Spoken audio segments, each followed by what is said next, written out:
Hi, everyone.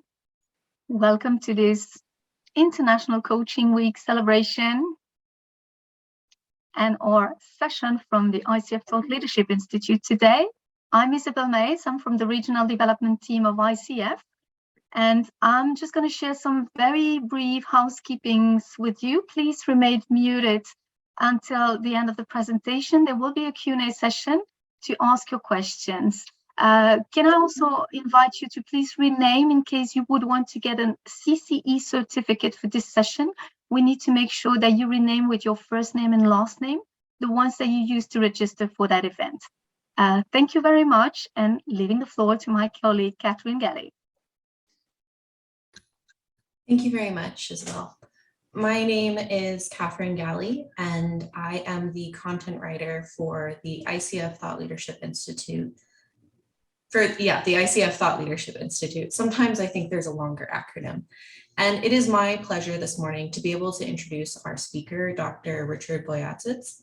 He will be sharing about a paper that was recently published, the Grand Challenge for Research in Coaching. And this is a really wonderful presentation because Dr. Boyatzis has made notable contributions to the field of coaching. He began his research in 1967 in coaching and helping, and has been coaching managers and executives since 1969. He currently serves as a distinguished professor at Case Western Reserve University, where he is a professor in organizational behavior, psychology, and cognitive science. He's published numerous books, over 200 academic articles, and over 50 practitioner articles. He has online courses that have reached over 1.5 million learners. And in a recent study by Stanford University, he was listed in the top 2% of scientists in the world. He has made enormous contributions to the field of coaching. One of the most recognizable is the model that he created in collaboration with other researchers, intentional change theory, which is a 5-stage model that helps individuals achieve and sustain desired long-term change. We are quite honored to have him on the board of directors for the Thought Leadership Institute.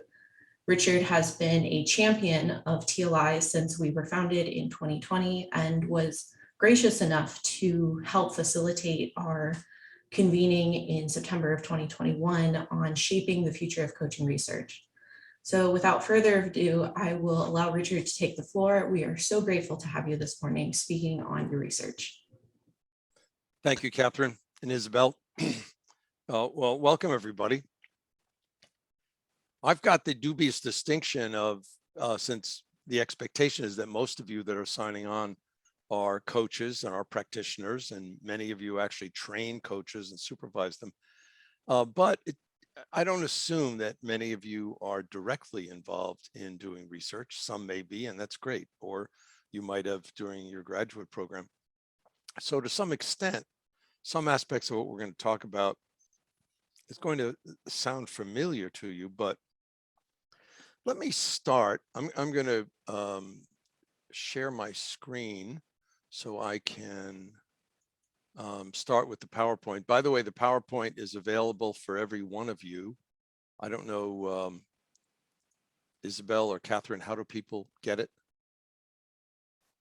Well, Richard, they will be able to go back to my account on the events platform, go back to the event, and that's where they will be able to and get access to the PowerPoint as well as the CCU certificate. Thank you. Good, thank you. Well, one of the reasons I wanted to feature it is that the DOI on this slide will bring you directly to the article, and we have paid extra to have it be open access so that anybody who accesses it can download it and read it and enjoy it. It is relevant to ask the question, why research? And for all of the prejudicial things said about research or scholars and all that, the reality is research provides our intellectual foundation. It really is our source of integrity. Now, I assume that everybody who wants to be or is a coach has good intentions. We're trying to help people. But good intentions aren't the same as outcomes or consequences. I mean, if any of you have ever had teenage children, you know that how that goes. So the dilemma that we have is research is really the only way for us to test things that sometimes we have strong feelings about in almost a jingoistic or fervent way.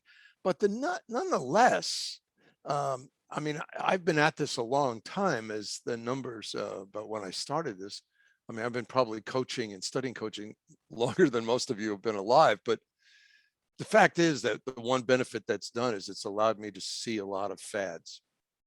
And although it even predates me, but there was a fad in medicine that lasted over 150, 250 years of bloodletting. Then there was the fad of phrenology, of feeling for the bumps in your skull and predicting things. More recently, in the 80s and into the 90s, there was a big fad on self-esteem programs and started in California in the US and spread, in which we then learned afterwards was a lot of wasted money and time. And then, of course, many of you will remember the marketing fad of right versus left brain issues.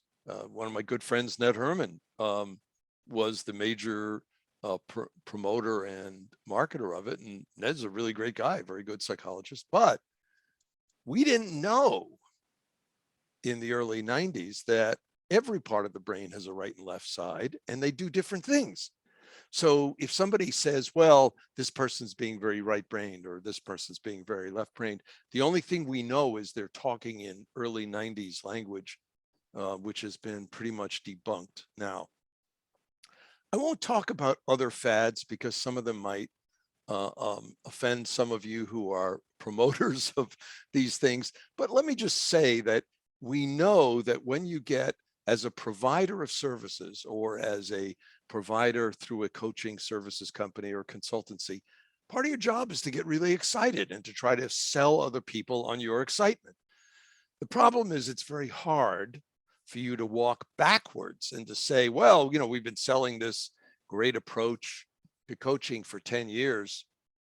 And then all of a sudden to say, well, we just tested it and it doesn't work, or it doesn't work as well as we thought. So my appeal to research is not in any way, shape, or form a criticism of what we are currently doing or what we're trying to do. It's just ask the question, when you ask a group of scholars who spend their time doing this, what is the current state of coaching and what do we need to know for the future? We actually had the opportunity to do that. So I'm going to repeat this slide at the end. But very often people want to know, well, what do I do with all of these ideas? Here are 4 specific things you can do to help in the field of coaching through increasing your research and the quality of research. First, read the full article that is in the Journal of Applied Behavioral Science. Secondly, get involved in conducting research or collaborating. And if you're a practitioner or not located at a university or teaching somewhere, then, you know, kind of team up with somebody who is a faculty member and help out in the conducting of research, and or help others of us by volunteering and periodically completing surveys. Coaches are infamous for not being willing to complete surveys. There was even an article published on that last year. But the fact is that we all need, those of us doing the research need some of your time and effort. And then lastly, you know, since you're doing so well, you could just donate funds to various research centers around the world. I mean, there are a number of very prominent ones in the UK. Tatiana's group at Oxford Brookes, Eric DeHaan's at Ashridge, Jonathan Passmore's at Henley, and then you have Sean O'Connor and Kevin Kavanaugh's group at Sydney, ours Coaching Research Lab at Case Western Reserve. Anyway, there are a number of others. So now what is it we're doing? Well, I was fortunate to be on the founding board of the Thought Leadership Institute, which is one of the 6 family organizations of ICF. And we were founded to think ahead and then to try to spark ideas that can help. The Thought Leadership Institute has devoted our work to 5 pillars. One is the future of work. One is the future of coaching. One is the future of education. One is the future of planetary ecology. And the 5th is the future of social policy and justice. And we anchored them in some of the UN basic pillars.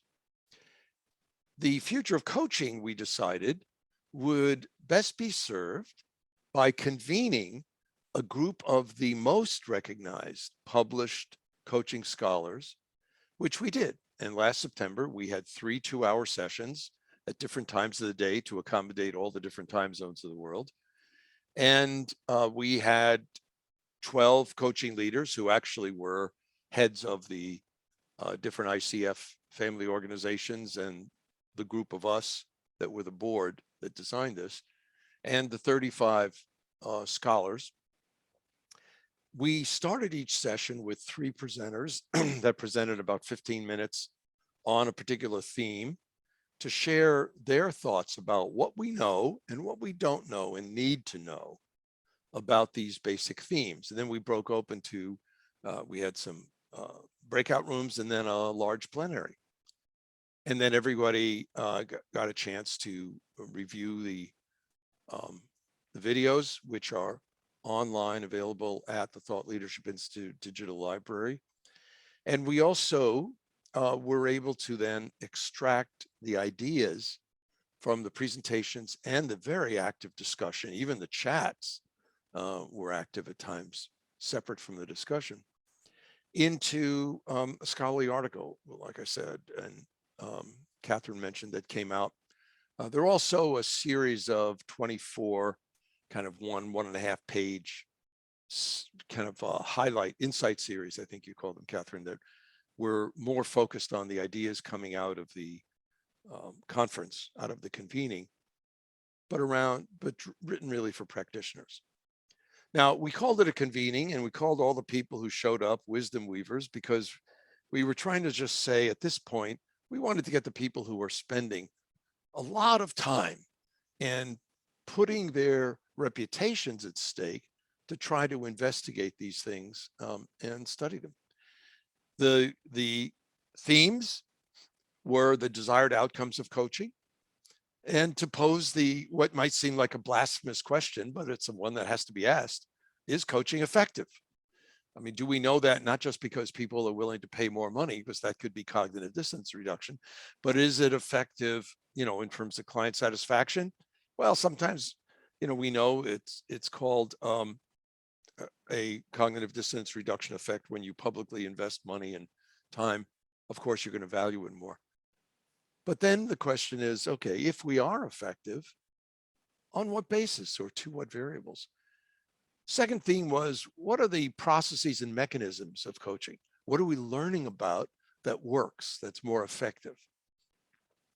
And then what emerged, it wasn't a part of our original design, but emerged as such a major theme in the discussions, was the issue of the competencies of effective coaches, which, as we'll talk about, we spend a lot of time certifying and training, and there is no evidence at all behind it. So we're in really kind of questionable ground there. And then the inevitable that's so important, which is when we coach people, whether we call them clients or coachees or whatever, from different cultures or different genders or different contexts, faiths, whatever, doesn't matter. Doesn't matter. Should we be using different approaches to coaching? So what I'm going to do with each one of these is talk a little bit about the substantive issue involved, and then list a bunch of the research issues. I'm going to go through it fairly fast because there are going to be parts of this that most of you aren't interested in, other parts that you will be. And then I want to spend, at least half of our time together in Q&A. So the desired outcomes. We really are asking, what are the indicators of effective coaching? Now, we do know that there are outcomes reflected in what we think is a narrow part of the possible outcomes. There have been a number of meta-analyses. There's another one that I just reviewed for a journal last week that was done on 34 random assigned control group studies. But when you think of the amount of time and money that people put into coaching, how many coaches there are, how coaching has become probably the most, the fastest growing and most active part of development in most organizations, it's really embarrassing how little we know about whether or not it works or under what conditions it works.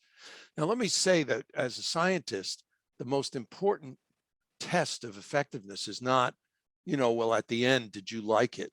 Would you recommend me? That is a relevant part of it, but it's a very narrow part of it. I mean, here's a question. Do people change their behavior?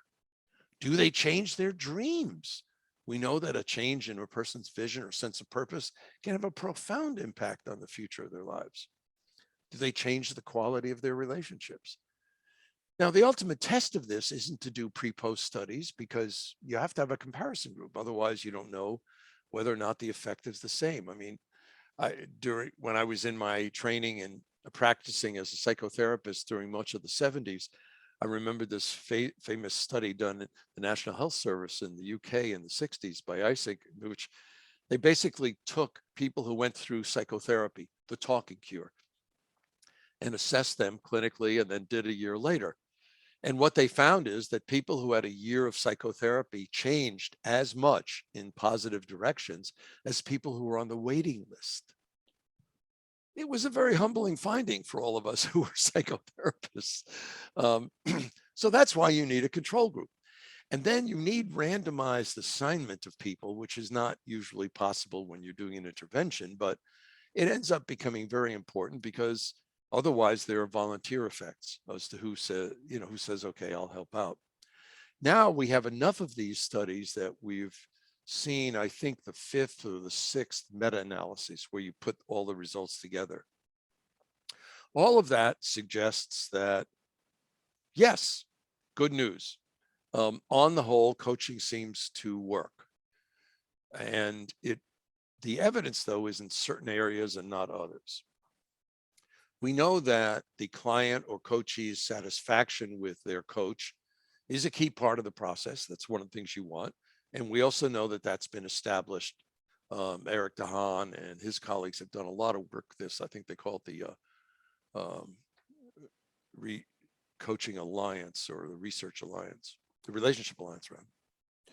We also know that from Anthony Grant's and Gordon Spence's work and others that the intention to act on something and some specific goals actually is something that is helped by coaching. We know another study that came out of the same Sydney group, we know that people had an improved sense of well-being. We know in a group that came from Leticia Mosteo and folks at ISADE in Barcelona that that by doing coaching, one-on-one coaching, that people were able to build a substantial and coherent, reinforced or very compelling personal vision. One's look at one's not goals, but one's dreams. We also know, and Margaret Moore has summarized a lot of this for us, but that in the health area, there are a number of quality of life, decreased pain, and the potential for behavior change. But, but one issue we don't have much data on is have people change their behavior. So we need studies carefully done, as we say in literature and research, rigorously done, to outcomes to continue evaluating whether or not coaching works. And then to look at possible, what we call mediation or moderation. What might affect the effectiveness or the impact? We need studies with more behavioral measures, not just self-assessment on self-reports. Behavioral measures could come from coded critical incidents at work, videotapes that are coded, simulations, or 360s. We need more research to determine the variety of outcomes or dependent variables, and studies to look at all of the different types, usually in clusters. Because if we only look at one type of dependent variable, we don't know what the interaction effects are like or how these things affect each other. And as human beings, we know we're holistic, They're bound to.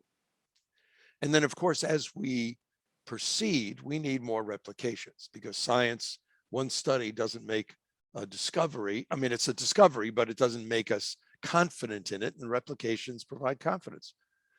We need studies with a wide variety of clients and coaches worldwide.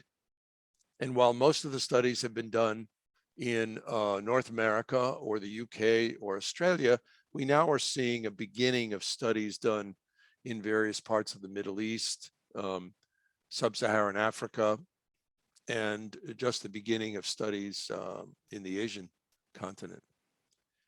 And of course, as we're about to talk about with the process, we need studies that look at how we affect different kinds of people. And we'll talk about that in some moments. The mechanisms, what goes on in the coaching, and you might think of this as the approach or style. This ends up being very interesting because most of the time when we look at this, whether it's in psychotherapy or counseling or teaching or clerical pastoral counseling, there is very little research that supports the claims that one approach is better than another.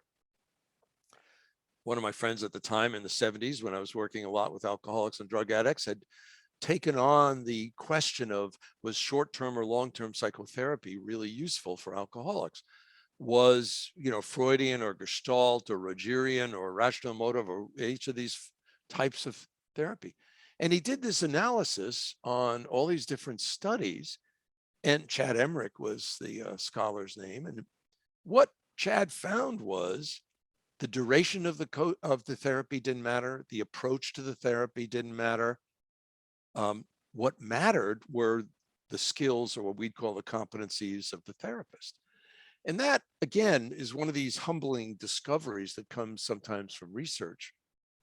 But it's important for us to look at it. I know a whole lot of colleagues working with me, doctoral students in 3 different programs, as well as at ESADE and in some other universities, Ca' Foscari and Venezia, and others, have been studying a lot of what we call coaching with compassion, coaching to the other person's dreams and values, not just coaching for compliance, which is to say coaching, trying to get somebody to act in a way we want them to act. And so far, 3 fMRI studies, 2 hormonal studies, and 39 behavioral studies of our various folks working with me and related faculty have shown that coaching for compliance closes people down. It's, like I said, trying to tell your teenager what they should be doing is a good example of what happens at work. It doesn't matter that you're the boss. It doesn't matter that you're a coach or a paid therapist. If you're giving people tips on how to solve their problems before you've understood them, it doesn't go anywhere. And whereas what we're calling coaching with compassion turns out to activate parts of the brain, the neural networks and hormonal system that make us open to new ideas. We started to discuss the fact that we don't really know what's the best dosage of coaching. How long should it last? Can it be 1 session? Most of us don't think so. Is 3 enough? What about 6? Should it last for a number of months or a year? How often should you meet with them? These are not questions we should answer just from our values or opinions, because those are biased. What we need to do is do more research on it. We got into an interesting discussion about what do we call the person being coached? And a whole bunch of people said, well, I don't like coachee. And then a lot of people said, well, let's call them a client. And some said, well, that's hard if it's a patient. If you're a physician or a nurse and you're coaching them, you don't call them a client because they're a patient, or if they're a student. So we ended up just deciding that there are a whole lot of different labels people use. Learner was another one. Eric DeHaan's group and colleagues have done some marvelous work opening up what's happening during the coaching conversations and these critical moments, these moments of aha, where all of a sudden there's a blinding light comes through. Angela Passarelli, who's a tenured faculty at the College of Charleston and the director of research at the Institute of Coaching, IOC, and Harvard, did point out the fact that she's done a lot of these studies with me, that we need to understand the neurobiological, the psychophysiological mechanisms going on. And then, of course, Nikki Terblanche and others have been starting to look at the use of artificial intelligence. It's raising an interesting question. How much of what we're doing could be complemented or bolstered by using bots? So we need moments on we need research on these critical moments or micro moments. We need a lot of research on the mechanisms, including the physiological, to understand what's going on. And that very often may, in fact, we predict, determine how sustainable the new behavior, thoughts, or feelings are. We need research on the various approaches to artificial intelligence. You know, in what places are they going to work? Could bots replace coaches? Would bots bring coaching to another 3.5 billion people because it could be done at zero to low cost, low to zero cost? We should be looking at the moderating and mediating forms of relationships, the coach-client relationship as it affects the outcomes. And we also have to look at a lot of these other things in regard to a different aspect of the person's experience and the holistic thing. We also need more research, which there right now is very little on what happens with trauma or post-traumatic growth. The competencies of coaches is, since I did my first study of competencies of managers against performance in 1970, this is one near and dear to my heart. So for all of us, I mean, we all mean well, and ICF and BCC and AOC and the other associations that certify coaches are all well intended with their certification measures. But let's be clear, the competency models on which we're certifying people and the competency models in which people design their training have no empirical validation. No, none. That's very, very sobering. Yes, they represent a lot of values. And you know, you do Delphi's, you ask a lot of coaches or expert coaches, what do we need? Well, in my 1982 book, in which I was using actual studies of managers at all levels, from supervisors up to CEOs, and studying them against actual performance measures, we found that when you asked expert managers or consultants who trained managers what were the competencies needed, that you came up with a model. When you actually studied the competencies of the people against performance, it turned out that 50% of those things identified were accurate. But 25% of them were irrelevant. We were wasting people's time by looking at them. And 25% were opposite to what predicted effectiveness. So even though that was in the field of management, and we've continued to replicate that finding in other fields, I think one of the things we have to admit here is we need empirical studies of looking at the competencies of coaches and using them to predict client outcomes. If we do that, I think we'll get much more effective, both certification and training. Now, one thing I should say is I use the term competencies in a version of it that in other countries, in the UK, we call it capabilities. We don't use the word competencies because people confuse that with proficiencies. For example, in Italia, we call it, we don't call it competenza, we call it capacità. So when I'm talking about competencies, I actually mean capabilities, not proficiencies. So we need research on all of these things. And we need multiple studies. And it's hard. It's very hard to do this research. It's complicated. We need the research to focus on different outcomes. And we need the research to focus on behavioral as well as self-reported outcomes. The fourth theme is trying to figure out how to do more effective coaching on people from distinctive cultures, genders, and other forms of context. So whether or not we're talking about different gender, different races, ethnicities, religious beliefs, culture, gender identification, almost anything you can imagine, we need to know this. And right now, there are actually, I think one study that actually looks at this carefully, not on the gender, that people have started to look at, but on the cultural and religious beliefs differences.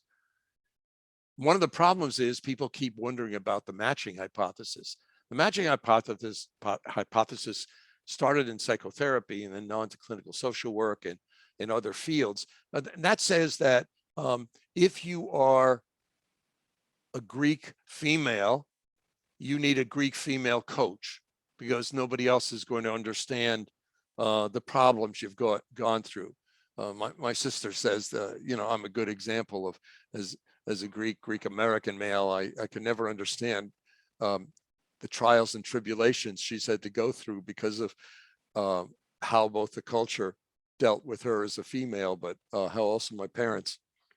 I should say on an aside, Greek mothers of their firstborn male children don't hold us up and say you're a gift from the gods. They say you are a god. And as a result, it ends up creating all sorts of sibling conflicts. Okay, so not to make this a therapy session for me, but let me get back to the point. Do you have to have the same lived experience to be an effective coach? Research in other fields have suggested no. And yet we keep worrying about that because it somehow seems more politically either correct or convenient.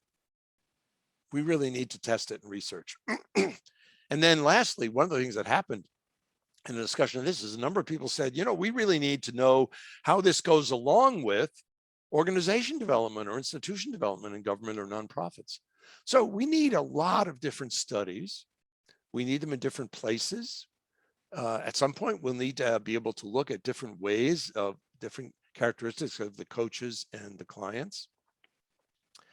And at some point, be able to start to articulate how we can help by coaching to organizations and communities to the ultimate aims of improving social justice, inclusiveness, equity, and being a better society.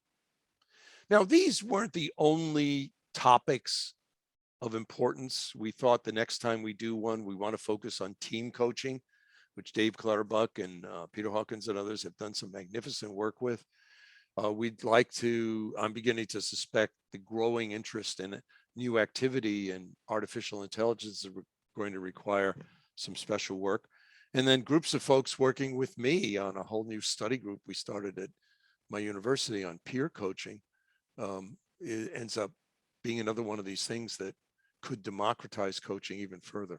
So to conclude my presentation, what can you do to help? Read the whole article and write to us. The global digital library of TLI, the Thought Leadership Institute, is available at the ICF site. Go through it to get to it. And we have videos of the sessions as well as the Insight series there. As I said before, do research yourself or collaborate. We're hoping, it's hard to get clients to fill things out. And part of what we're hoping is the only way this is going to work is people from multiple institutions get together and do this work. So I think collaboration helps. And then please, volunteering. I mean, I'm doing a study of the competencies of coaches that predict client change. Actually, I'm doing 2 of them right now, but one is an open call to coaches. And we desperately need more coaches. All you have to do is be a coach who has coached people in a professional capacity. It doesn't even matter whether you're certified or whom you're certified with. And you and your clients have to be fluent in English because we don't have the various surveys translated. And I know Joel has helped me with the research panel at ICF, and Bob and some others at BCC and other places, but it's hard. It's hard to, and this month is the 3rd year I'm still trying to recruit coaches, because we need the coaches to spend about 35 minutes filling stuff out, then to get some peers to fill out a behavior instrument on them. And then we have to get some clients to fill things out, spend about 15, 20 minutes.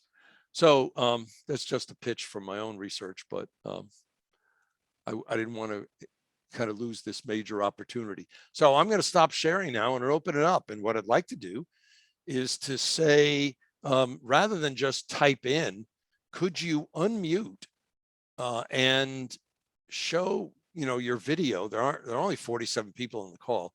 So just with your video on and live, why don't you ask your question? So please. Questions, thoughts, concerns?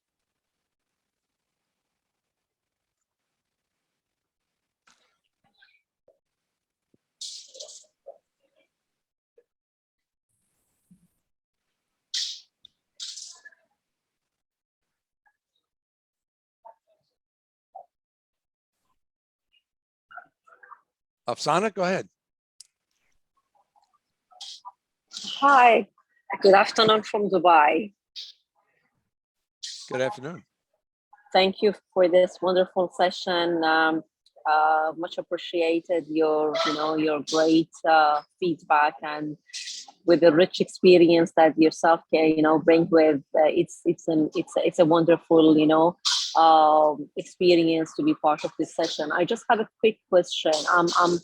I'm a full-time employee, and in the corporate world that I'm part of, coaching is not a full-time job that I currently do. However, I'm a certified coach, and I'm very much interested to expand on this great gift that I've been given, and to be able to contribute to the society. But on the same basis, I'm not sure where to start and how to start. And I just unmuted myself, and I put Sure. my thought out there to see if Okay. there is any value that you can help me with, Right. in terms of the exposure that I can actually bring about to the coaching community. Thank you. It's a frequently asked question. So here are a number of ideas. One, even within your own organization, get in conversation with the people in learning and development, in organization development and training, leadership development, and talk to them about the importance of coaching. That can help you build up some part of your practice internally. But secondly, there's nothing that stops you or inhibits you from coaching other people on the outside. And that's where your networks end up being important. So typically when people in any profession, but including coaching, want to do this, you join the various organizations. In this case, ICF is a great one, but the other one that's very large in Europe and the Middle East is AOC out of London, I believe. And when you join them, then join their regional or local chapters. I don't know if there's a UAE or even a Dubai chapter of IFC yet, but there are chapters everywhere else, because I keep getting requests for giving talks to chapters in a lot of countries. So my guess is join a few of the organizations like ICF, join the local chapters, go to the meetings, and start to meet people and say, look, you're interested in coaching. Sooner or later, probably sooner than later, somebody's going to say, well, I've got more clients than I can handle. Would you like to help? And then you start to coach with a colleague, people in another organization. If you're interested in doing this with nonprofits or even government, not just the companies, then you just let people know that. And my experience is that the client demand far exceeds the number of coaches that we have anywhere in the world. So my guess is, Afsana, you're going to find yourself loaded with requests, but that would be the way to do it. Okay. Thank Good you. luck. Thank you very much. Thank you. I appreciate it. Okay. Susan? Hi, thanks for the presentation. Very interesting, and I look forward to reading the paper in full. I've recently completed a diploma in executive coaching, but I had a background in healthcare and evidence-based practice. So it did raise some questions for me when I was studying kind of where is the evidence behind coaching. It seems quite an enormous task that's ahead with all the needs that you've identified.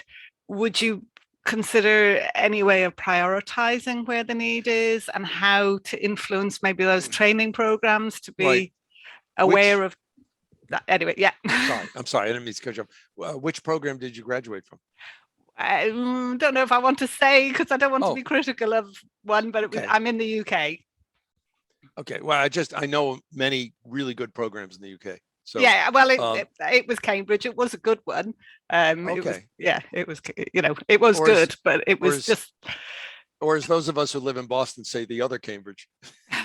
yeah. Anyway, I think you're entirely right. I mean, I remember, back in the late 60s, early 70s, when I was in training and then doing psychotherapy, how, it was considered blasphemous to question whether or not psychotherapy would help.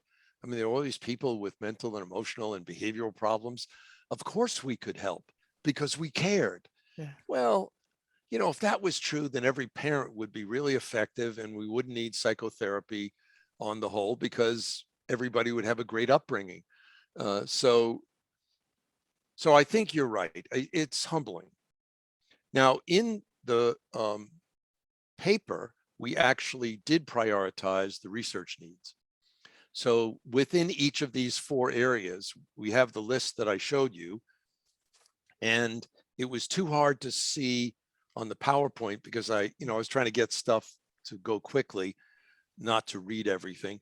But the top 2 or 3 research needs in each of the research need areas, 4 areas, are italicized. And that's what the group of us at TLI and the authors of the paper, Alicia and Janet and Anna, Sylvia, Francis, Sharon, and myself, we felt were the ones that folks, the scholars and the leading practitioners were saying, these are really the ones we need to see if we can get understood first. It is the same state that healthcare was in,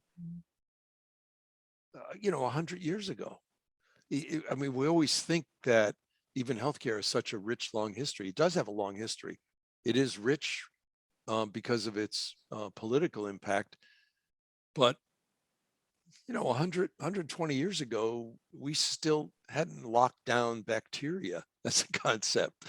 We hadn't discovered, Madame Curie hadn't done her work on radiology, or Louis Pasteur on and these other things. So my feeling is our intentions are really good and sound. None of us go into coaching because we want to learn to be a bully or a manipulator, although that would help if you wanted to be a more effective manipulator. But I'm joking. But the issue is, I think that we do have to just commit to the research. And again, in the training field, I have watched so many fads come and go that I am glad organizations like ICF and BCC and AOC and some of the others spend so much time trying to make sure that in the training and the conferences that we keep featuring people who are actually doing the work right now, doing the research work. Anyway, And I'm guessing that's kind of a follow-on question is it was great to see your co-authors and quite a group there, but how much passion is there to move together? How much of that research community is driving collectively? Well, that was part of what we wanted to do because we all knew we were in silos. I don't know, somewhere around. I mean, Catherine said in my introduction, I've been doing research on coaching and helping since 1967. But, I don't know, somewhere around 10, 15 years ago, some of my colleagues at CASE and I started having entire symposia at the Academy of Management, at the Society for Industrial Organizational Psychology, at URAM, a number of these different kind of academic, quasi-practitioner, but mostly academic conferences. And it was hard. It was hard to get the conference people to accept them. But I think 5 years ago, we had 3 symposia at the Academy of Management, specifically on coaching. And 10 years ago, ask any of my colleagues, it was hard to get something published if you did research on coaching. Today, the Consulting Psychology Journal, which is a major journal in the American Psychological Association, publishes a lot of coaching articles. The Journal of Applied Behavioral Science publishes a lot. There are 5 coaching journals, of which 3 are seen as, reasonable quality academic. So my feeling is we're seeing more and more of that. What we wanted to do was ramp it up. And by creating this cross conversation, we've already seen a number of groups come together across universities. I'm sorry to not monopolize, but I don't know if anybody else is trying to get in with a question. But I've seen things like ensuring that a healthcare professional qualification becomes a degree qualification has driven much more of evidence-based, much more understanding of research and using research. Do you think the level of qualification for coaching might be a deterrent to that kind of robust evidence-based practice or not? Well, you see, in healthcare, there's a history of doing very rigorous research. You know, we don't take things out of people's bodies these days or give them vaccines without doing studies. And we are just getting used to that. I think the more coaches are trained, the more they become good consumers of research. So just because somebody says something in Harvard Business Review doesn't mean there's any data behind it. Now, right now, I suspect we are requiring too much for certification and too much for the training.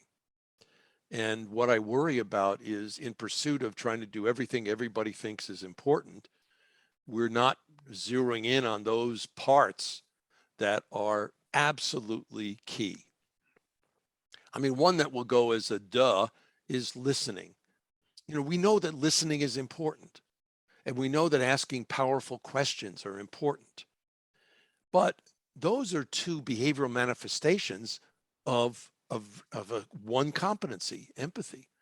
The problem is there are people who activate their desire to understand another person through ideas and logic, which is one neural network, but it closes down in the other person, the client, the neural network that makes you open to new ideas.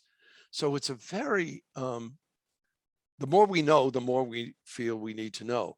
I'm very hopeful about this. I'm very excited. I mean, one of the reasons why I agreed to join the board of this new organization when we created the Thought Leadership Institute is I think this is the kind of stuff that's going to keep pushing us forward. And a lot of us from different places, different pockets of researchers are starting to work together. That gives me hope too. But if you're interested in talking with more folks, start with the network you have.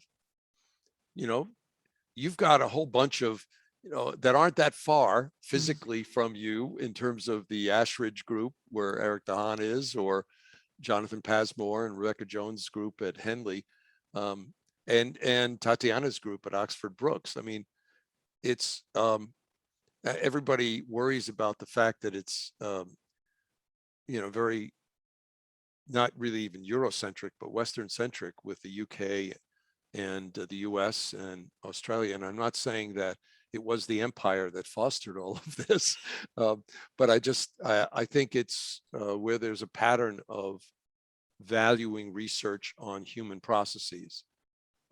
But we're seeing pockets of it pop up all over the place. Okay, I see a few more questions. I hope that helps us. Okay, let's see. I don't know who raised their hand first, but Maria, you're the first one on my. Maria, sorry. Yes. Good morning, Richard. It's a pleasure Hi. to be here with you. I'd like to show you that I have this. I'm reading and I love it. God bless Thank you. Yes, thank you for this. So, Richard, my question is about, I think I actually need I need to hear something from you about epigenetics field. I have just finished, well, actually last year, a postgrad in neuroscience and behavior. And I'd like to research more about epigenetics and how this could be connected with coaching. So is there, do you know, research going on about this issue, or I just would like to go on this. Thank you. Epigenetics is a bigger category than neuroplasticity or vice versa. But whatever it is, what you're talking about is, can people change their neural functioning regardless of what genes they were born with. From the fields of genetics and neuroplasticity, we now can say yes. Nobody I know is doing this work in coaching. Actually, to the best of my knowledge, nobody's doing this work even in psychotherapy.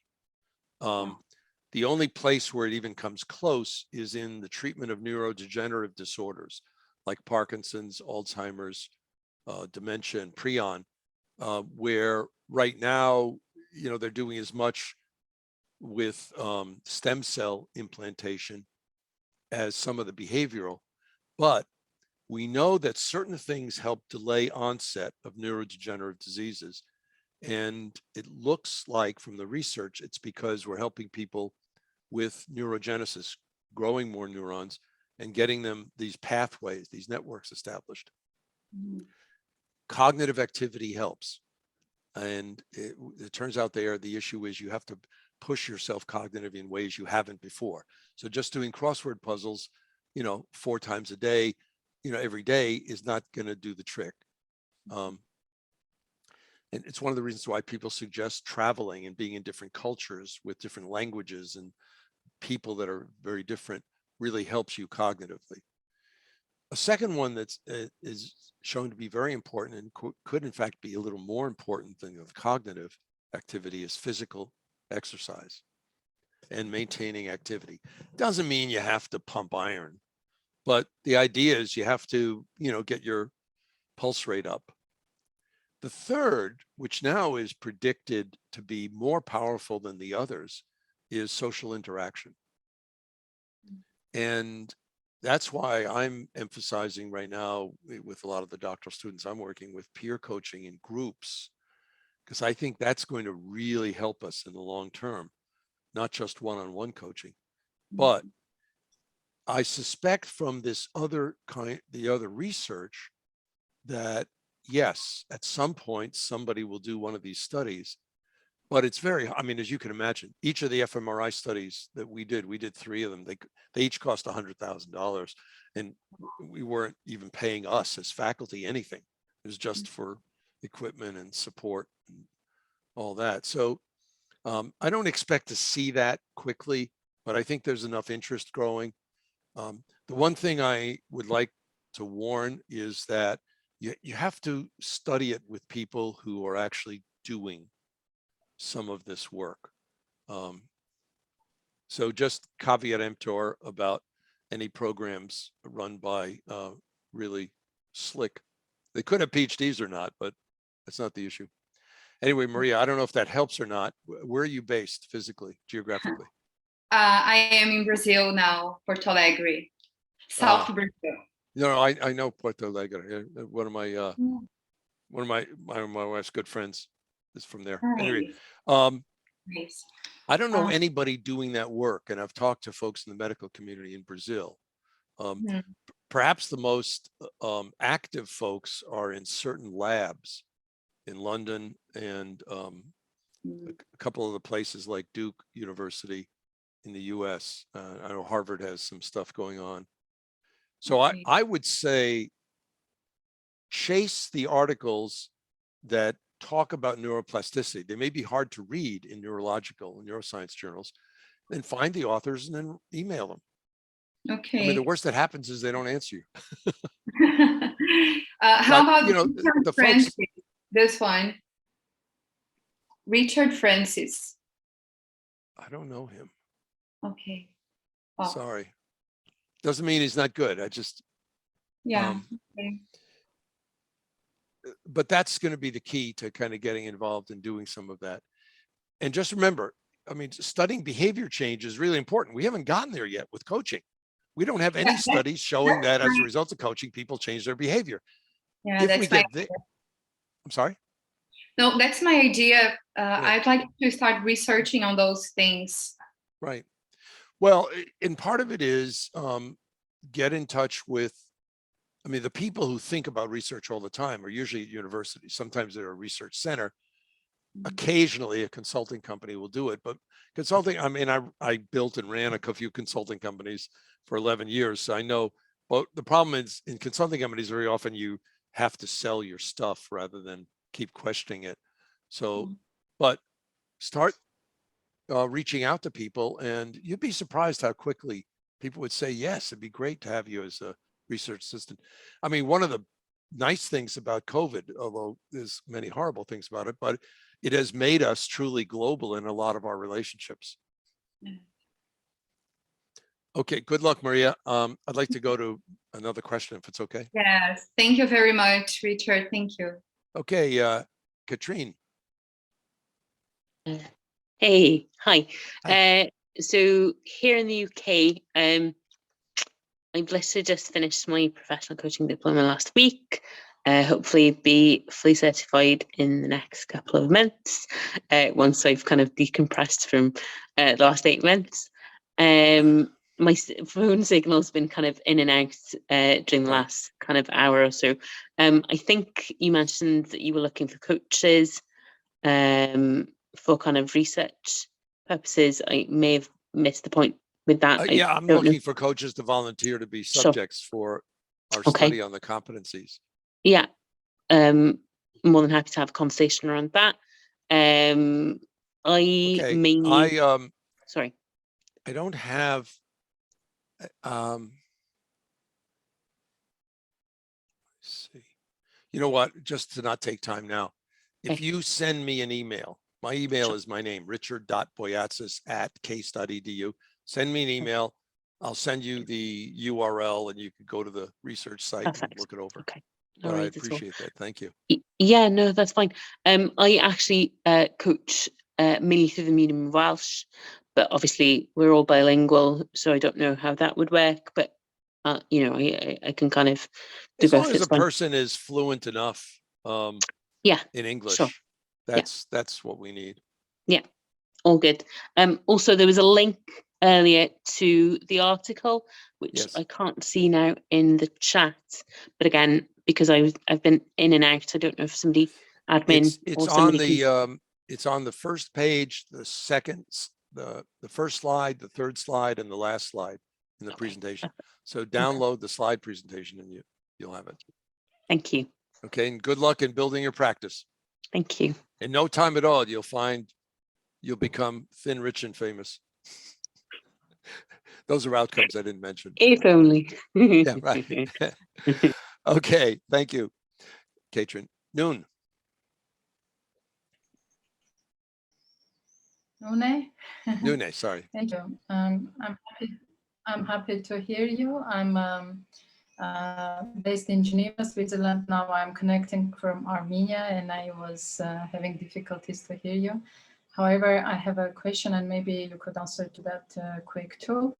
I had my first coach-specific training back in 2013. I've been coaching since then, individuals and teams. And recently, I'm more interested in training. And my last pilot project was with young adults, 18 to 25 years old, who I taught coaching competencies and then set up the peer-to-peer coaching system in their educational institution. And I wanted to ask you, as I heard you at the end saying a bit about peer coaching, intending to democratize it, and I also intend to youngerize it with my project. I would be happy if you could refer me to a group, yours or colleagues who would be interested to hear what I found out, and I wanted to learn from them to put more scientific approach into what I'll be doing with the next groups. Thank you. Okay. Again, send me an email and I'll forward it to, we have one advanced PhD student who, Maria Valkolova, who is Russian by birth, grew up in Turkey, but did her university work in Germany, and she's working with me now on her PhD. She's working on peer coaching in higher education and in medicine. Roman Terekin, who is in a PhD program with me, has his own consulting company also, although he is from Moscow. He recently left, but he's studying peer coaching in companies. And then Hector Martinez, who is alumni, who's on the faculty of INCAI in Managua and Santiago rather, and the University of Kentucky. He's doing a project with Professor Pamela Suzanne at UDESA in Buenos Aires on the use of peer coaching in graduate programs, particularly EMBA. There's a lot of people have written about of using peer coaching in groups in higher education, college, university, graduate school, excuse me. But to the best of my knowledge, there's only one published research study on it. So we decided 2 years ago that this was really key. I mean, it could be the way to create relatively low cost, if not no cost, ways for people to learn and benefit from coaching by doing peer coaching in groups. But this is at the very beginning. Does a peer coaching group need a facilitator or a coach? We don't know. Do you need it for 1 or 2 sessions or more? We don't know. A lot of these things are right now, I think, are fascinating practices that are age old. I mean, if we go back to the original use of the seminar, it was a place, and there's a great one, and some of the ancient ruins in parts of Turkey where you see the Roman and Greek ruins, where you basically see these places where people sat and talked. Excuse me, there were, in those days, there were men type people, and that was called the seminar. And I think we see on television and media a lot of small groups. The Sex in the City was really not about sex or being in New York City. It was about a group of women who helped each other. Okay. And we see that in a lot of ways. So I think the peer coaching groups holds great promise, but we have to study it to know how to do it well, not just run around doing more of it. So get in touch with me. I will get you in touch with each of them and you can go from there. Thank you very much. Okay, good. Erin. Richard, I just wanted to say that we've come to the top of the hour, unfortunately. So time really passes very quickly. Well, can't we answer the next 2 questions? Yes, but then we'll have to move on. Okay, so Erin's question and Latifa's, and then we'll have to end. Okay, Erin. Hi, yeah, thank you. I guess I just have a comment for the group and a question. I am a coach who's involved in research, actually. I'm in the Rocky Mountain region where we have very high teen adolescent suicide, age 10 to 14. So I work for a children's hospital, and we have partnered with a research university institution, and are looking at how coaching middle school students in the school study setting can impact their resilience. So definitely in kind of uncharted waters there, because there's not a lot with children and coaching on resilience, really. So just kind of wanted to share that's something great. that we're working on here. Yeah, social, and we as have you know, the social problem of both opioid use and suicide is not only a major threat, but I think everything we've experienced with social isolation and increased acute anxiety going through COVID has made it clear that all this is ramped up to huge proportions that are horrible. Right, and I'm lucky to work in a healthcare organization that wants to go as upstream as possible in preventing this, instead of seeing these kids in our ER. But my question for you really is, or maybe a clarification, is you're talking about there's no empirical evidence saying about our coaching competencies or the effectiveness of that. And I did my training through Well Coaches. And so I know that a lot of the theories and the backbone of our training is based on, or it is based on theories, and it is based on some evidence research. So I'm wondering if you could kind of clarify that. Yeah, Sure. I'm curious. Okay. Yeah. It's one of the reasons, I mean, people bandy about evidence-based in ways that just are sloppy, as in my view. Okay, so it is true that there are a whole bunch of studies of the competencies needed by surveying coaches, surveying master coaches, surveying clients. And Joel DeGeronimo, the head of research for ICF, has done a number of those. But Joel and I both know, and he and I have talked about this, those are expression of attitudes or values. And you know from the field of social psychology that values and behavior have about a zero order correlation. So the problem is what we think matters may or may not. And I was saying that from 12 years of research on this in managers, we found half of it matters. The other half doesn't. So do I think there is some empirical evidence from other fields, psychotherapy, teaching, that empathy is important? Yes. Do I think the particular variation of empathy, the way it's framed in the ICF competencies, is we can be confident that that's empirically based? No. And I'm not saying it's wrong. I'm just saying it hasn't been established or tested yet. And there are other of the competencies that on the basis of value research, which is descriptive, but not inferential, it doesn't tell us that it works. So I'm applying, when I say there's no research, I'm not saying there aren't a lot of surveys. There aren't studies linking it to actual client outcomes. Right. Okay. So people are well-intended and they're giving their best shot, but their best shot is full of the current political rhetoric and, what does it mean to be politically correct in your society right now? And that differs around the world, as we know. Thank you. I hope that helps. Okay. Thanks, Aaron. Latifa, last question. Hi, good afternoon, everyone. I'm Tunisian and I'm joining from Qatar. So actually, I'm an engineer and I'm an ACC certified coach. So within a couple of months, I will be certified PCC. So I practice a lot within this peer coaching circle. And now I'm trying to make these baby steps outside the peer coaching. So, and what I encounter is that sometimes kind of feedback that I'm getting is that why you are keeping only asking a question, why you are not giving like hints or idea or like solution that is already ready.